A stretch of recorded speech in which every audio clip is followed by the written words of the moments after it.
এই রকম police officer খুব কমই দেখা গেছে। কাজের পরিবেশ, মান এবং সেবা গ্রহীতাদের সাথে আচরণের ধরন কেমন তা জানতে তিনি এক ব্যতিক্রমী উদ্যোগ নিয়েছিলেন।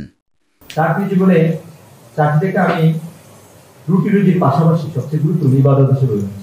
ইসলামের ইতিহাসে হযরত ওমর রাদিয়াল্লাহু তাআলার শাসনামলে ছদ্মবেশে শহর ঘুরে বেড়ানোর ইতিহাস প্রায় সবারই জানা। একাবিংশ শতাব্দীর এই যুগে এমন উদাহরণ দেখা যায় না বললেই চলে। তবে সম্প্রতি ঘটেছে এমনই এক ঘটনা। যশোরের নবাগত পুলিশ সুপার মোহাম্মদ মাসুদ আলম প্রথম কর্মদিবস শুরু করেন ছদ্মবেশে। জানা যায় তার অধীনস্থ প্রতিষ্ঠানগুলোর কর্মরতদের আচরণবিধি ও কার্যক্রম সম্পর্কে জানতে এমন ছদ্মবেশে বের হন তিনি। ফজরের নামাজের পর থেকেই বাইসাইকেল চালিয়ে বিভিন্ন দপ্তর পরিদর্শন করেন। তিনি ছদ্মবেশে বাইসাইকেল চালিয়ে থানা, ফাঁড়ি, জেলা প্রশাসকের কার্যালয়, ট্রাফিক অফিস সহ তার জেলার বিভিন্ন দপ্তর পরিদর্শন করেন।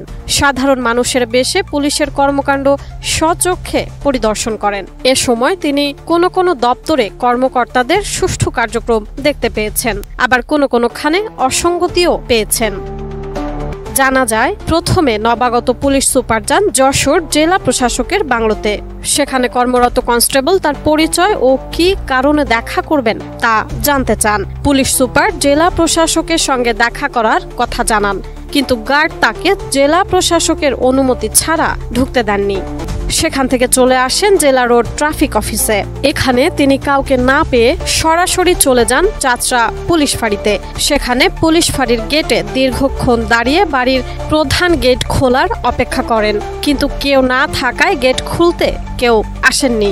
এরপর তিনি যান কোতোয়ালি মডেল থানায়। সেখানে তিনি পরিচয় গোপন রেখে কোতোয়ালি মডেল থানার ডিউটি অফিস রুমে ঢুকে যান।